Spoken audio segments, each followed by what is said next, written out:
말씀을 잠깐 복습하는 차원에서 이렇게 말씀을 드리면요.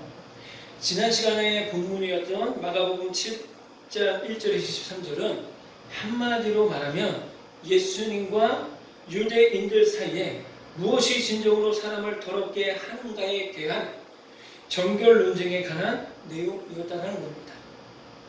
분명한 것은 유대인들에게 있어서 이 정결법은 그들의 모든 사고와 의식을 지배할 만큼 그들의 삶에서 굉장히 중요한 부분이었다는 사실입니다.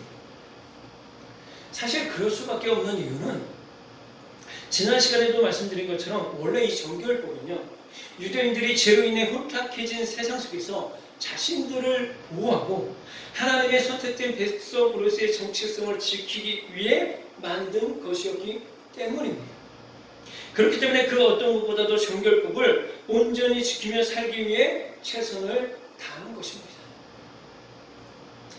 그런데 그 시작은 그토록 너무나도 순수하고 좋았는데 모든 문제가 그러하듯이 이 정결법 역시 시간이 흐르면서 그 본래의 목적인 하나님의 선택된 백성으로서의 정체성을 지키기 위함이 아닌 단지 다른 사람을 정죄하고 판단하는 잣대로 변질되고 만 것입니다. 그래서 예수님께서 바로 이 부분을 강력하게 책망하시면서 사람을 진정으로 더럽게 하는 것은 손을 씻지 않고 음식을 먹는 것에 있는 것이 아니라 사람의 마음에서 나오는 것들, 즉 음란, 간음, 탐욕, 악독, 속임 등과 같은 것들이 사람을 더럽게 한다는 말씀을 유대인들에게 강력하게 선포함으로써 유대인들이 다시금 본질을 회복하기를 바라셨던 것입니다. 여기까지가 지난 시간에 나눈 말씀입니다. 그리고 오늘 본문을 보면 이 정결법 논쟁 사건 이후에 예수님께서는 제자들을 들이시고요, 게네사렛을 떠나 두로라는 이방 지역으로 가시게 됩니다. 그런데 그곳에서 예수님과 한 여인 간의 극적인 만남의 사건이 일어나게 된다는 겁니다. 그렇다면 그 사건은 무엇이었고 그 여인은 과연 누구였을까요? 먼저 26절 말씀을 봅니다. 그 여자는 헬라인이요 수로보닉의 족속이라. 계속해서 25절 말씀을 보도록 하겠습니다. 이에 더러운 귀신 들린 어린 딸을 둔 한 여자가 예수의 소문을 듣고 곧 와서 그 발 아래에 엎드리니. 여러분, 그렇습니다. 예수님 앞에 불쑥 나타난 이 여자는 헬라인이며 수로보닉의 족속의 사람이었습니다. 한마디로 이방 여인이었다는 거예요. 그리고 귀신이 들린 딸의 엄마이기도 했다는 겁니다. 그런데 지금 이 여인이 예수의 소문을 듣고 예수님을 찾아온 거예요. 그리고 무엇을 합니까? 예수님께 귀신 들린 자신의 딸을 고쳐달라고 간절하게 구하고 있는 겁니다. 자, 예수님께서 그 여인의 간절한 청을 들으셨습니다. 그리고 그 광경을 지켜보던 제자들을 비롯한 많은 사람들은 이제 이것도 또 하나의 기적의 현장이 될 것이라고 생각을 했을 겁니다. 그런데 이게 웬일입니까? 또 하나의 놀라운 기적이 일어날 것이라는 제자들을 비롯한 많은 사람들의 기대와는 달리 전혀 생각하지 못한 놀라운 반전이 일어나게 된다는 것이죠. 그 반전이란 예수님께서 지금까지의 온유한 모습과는 사뭇 다른 모습으로 자신을 찾아와 도움을 청하는 여인을 대하셨다는 겁니다. 27절을 보겠습니다.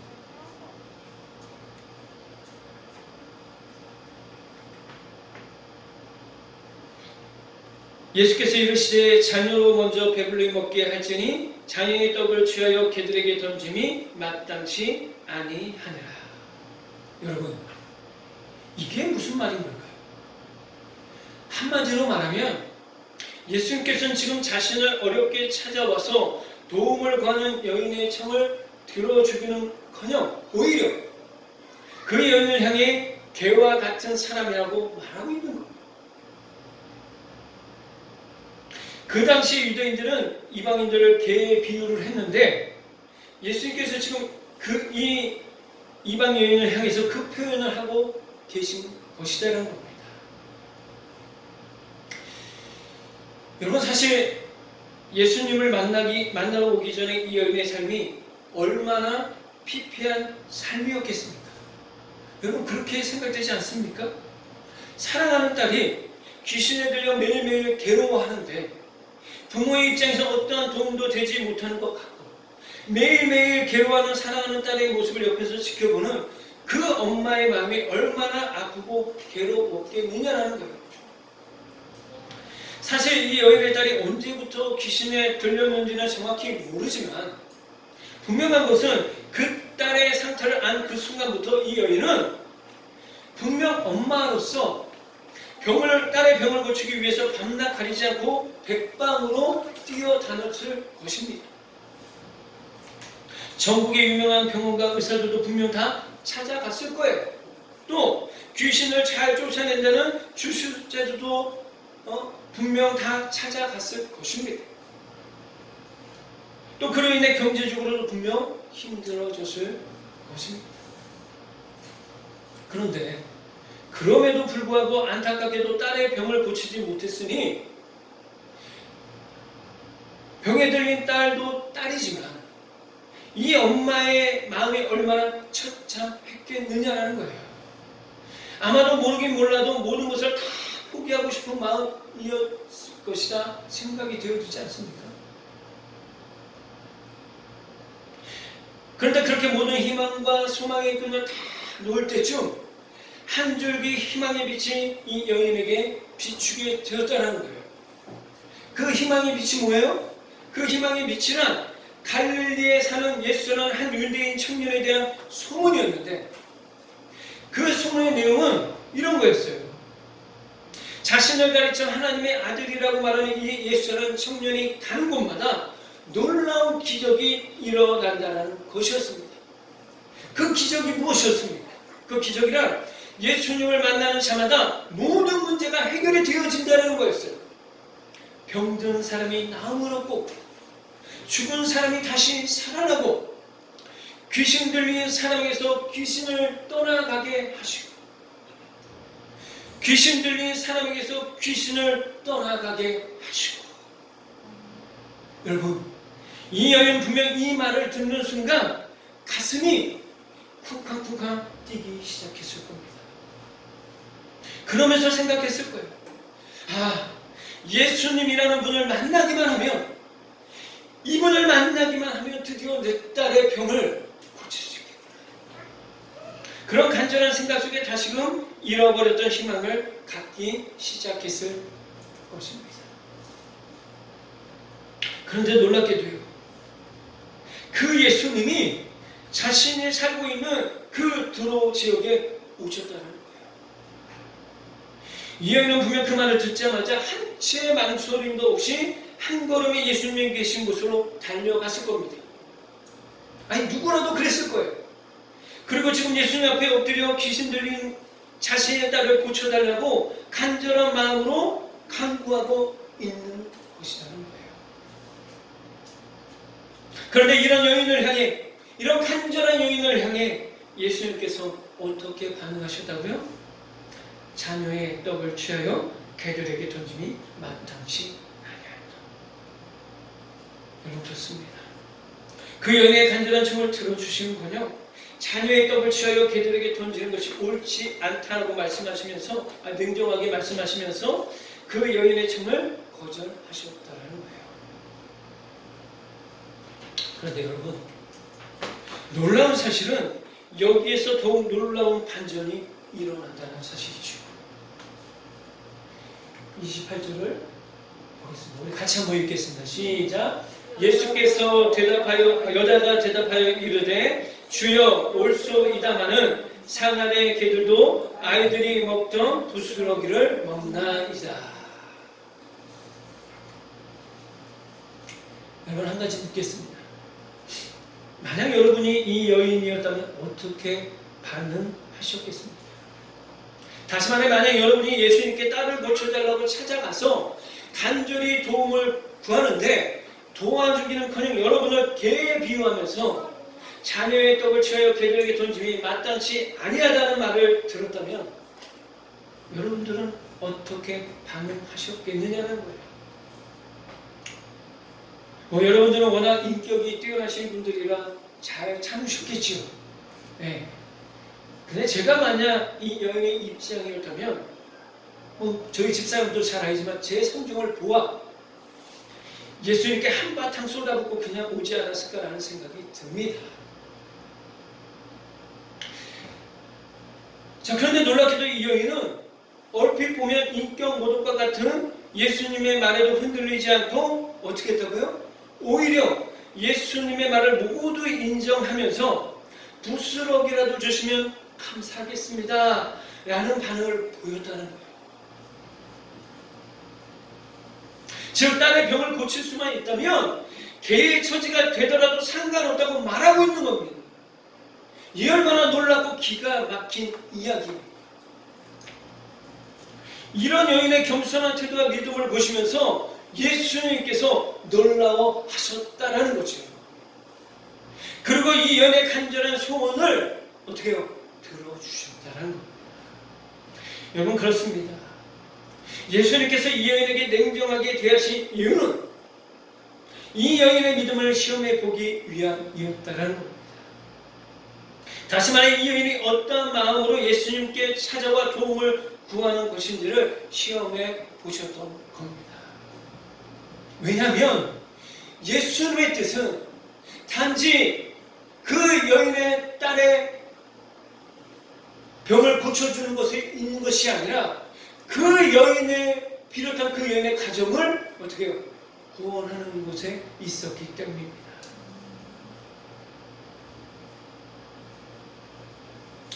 그런데 그 여인의 모습에 예수님께서 감동하셨고 놀라워하셨다는 것입니다.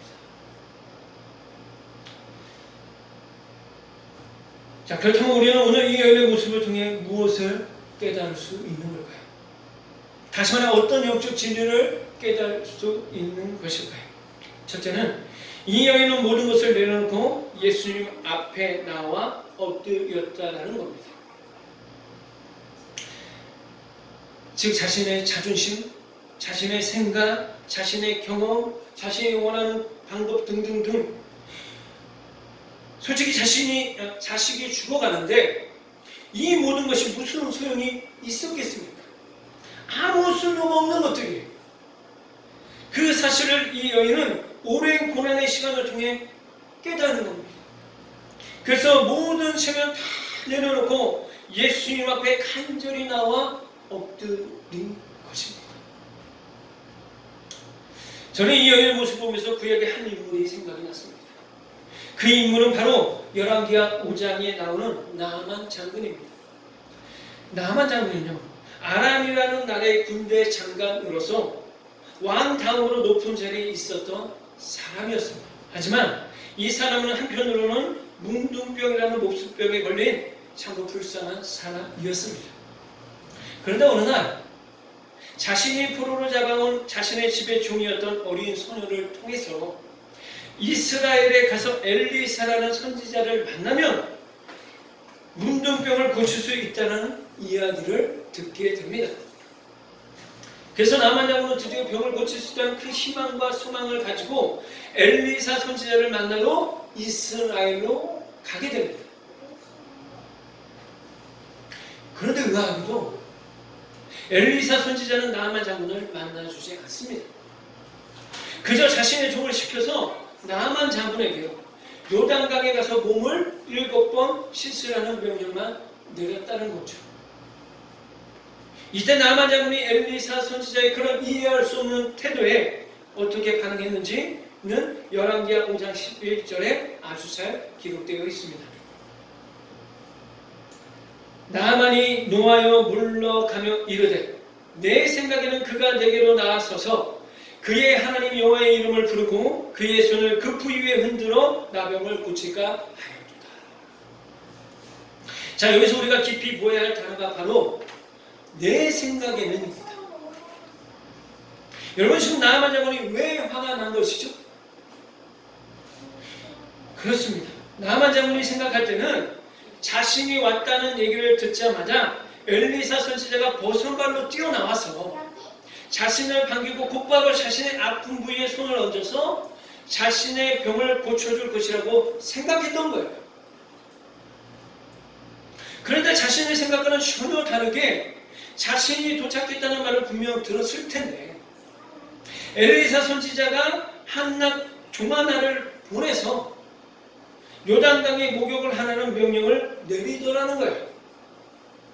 한마디로 자신 생각과는 전혀 다른 푸대접을 받았다고 생각하니 화가 난 거예요.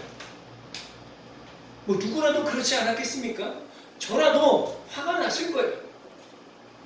그래서 자신이 왜 이곳에 왔는지 그 이유를 잃어버리고 다시 아람으로 돌아가자고 부하들에게 말하고 있는 겁니다. 그런데 나아만 장군의 부하들이 참으로 지혜로운 자들이었던 것 같습니다.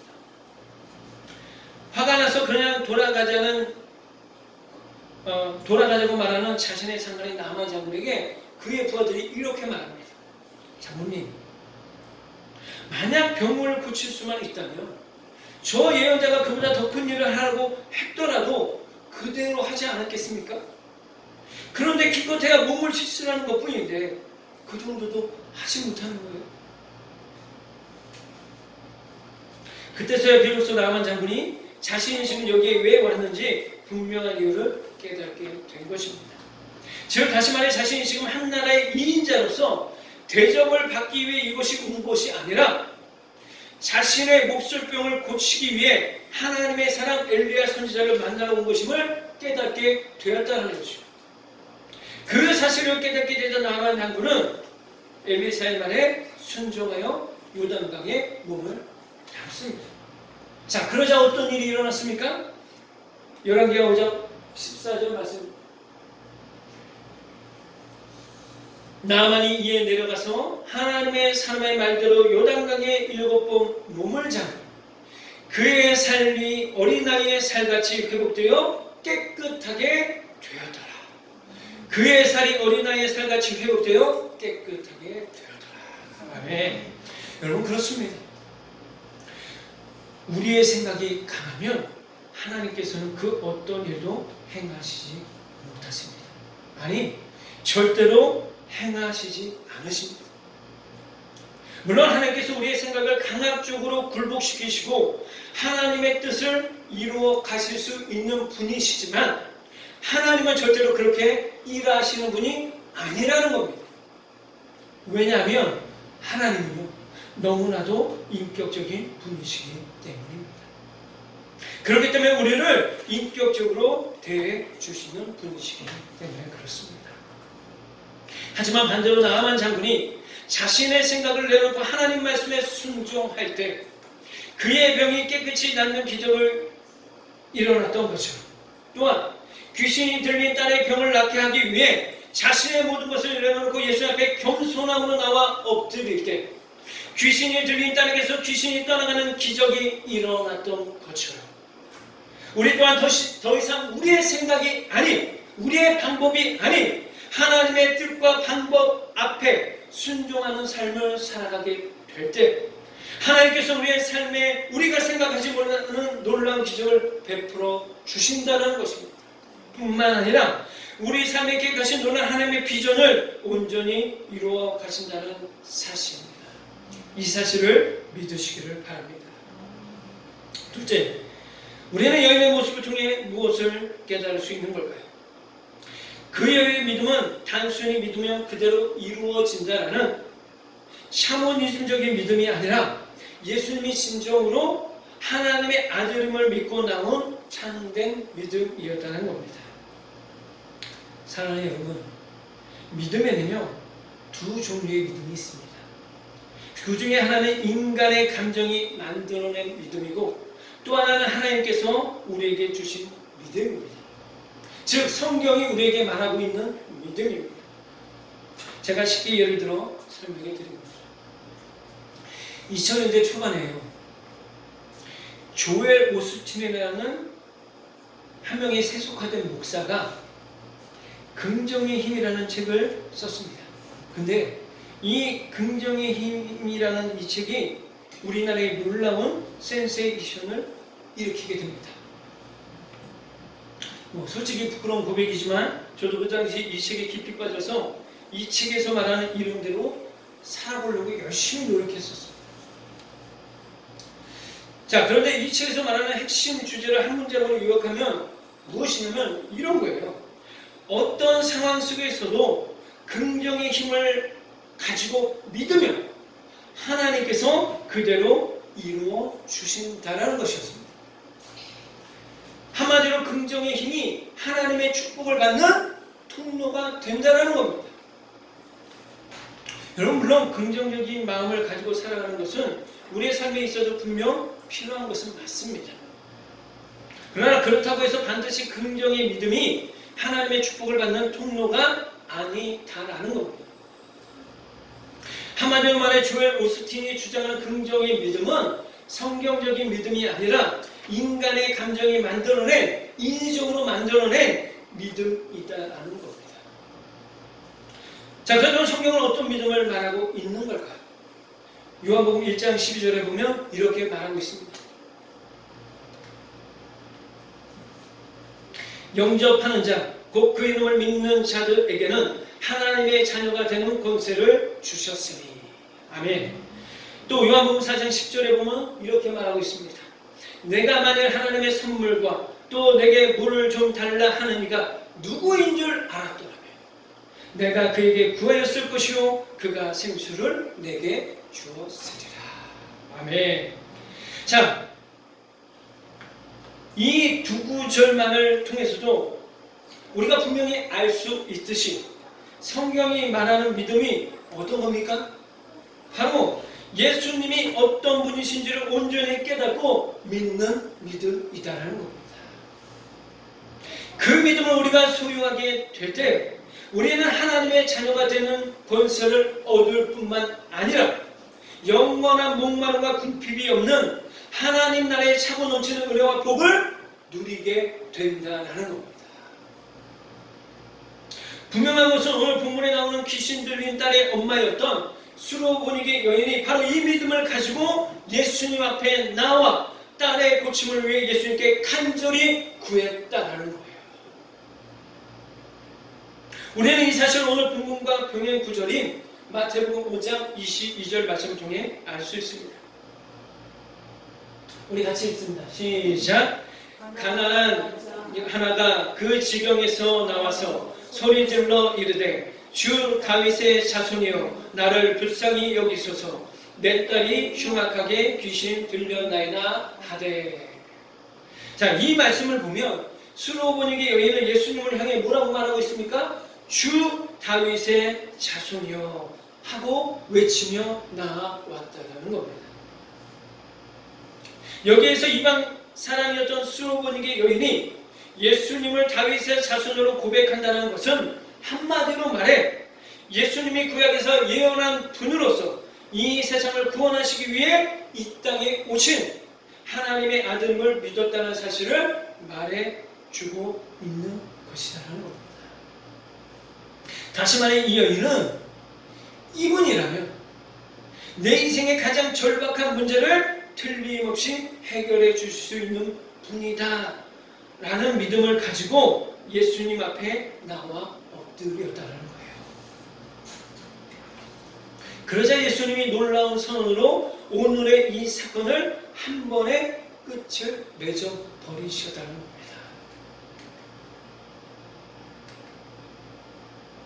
우리 마지막으로 마가복음 7장 29절에 30절 말씀을 같이 읽도록 합니다. 시작. 예수께서 이르시되 이 말을 하였으니 돌아가라 귀신이 내 딸에게서 나갔느니라 하시매 여자가 집에 돌아가 본즉 아이가 침상에 누웠고 귀신이 나갔더라. 할렐루야. 여러분 말씀의 결론을 맺습니다. 수로보니게 여인은 이방 여인이었음에도 불구하고 예수님이 하나님의 아들임을 믿었습니다. 저 예수님만이 자신의 문제를 온전히 해결해 주실 수 있는 분임을 믿었다라는 겁니다. 그리고 그 믿음이 그 여인의 문제를 해결해 주는 축복의 통로가 되어졌다라는 겁니다. 여러분, 그렇습니다. 간절히 바라기는 우리에게도 이 수로보니게 여인이 가졌던 믿음이 있기를 간절히 소망합니다. 즉, 무엇인가를 간절히 원하기만 하면 그대로 이루어질 것이라는 믿음이 아닌, 예수님이 어떤 분이신지를 깨닫고 그 예수님을 온전히 믿고 순종하며 따라가는 믿음이 있기를 간절히 소망합니다. 우리가 그런 믿음을 가지고 살아가게 될 때 우리의 모든 문제들을 주님께서 온전히 해결해 주실 수 있습니다. 뿐만 아니라 우리 삶을 통해 하나님께서 하나님의 놀라운 뜻과 계획들을 이루어 가실 줄 믿습니다. 그 은혜와 복을 날마다 누리며 살아가는 믿음의 사람들이 되시기를 주님의 이름으로 간절히 축복합니다.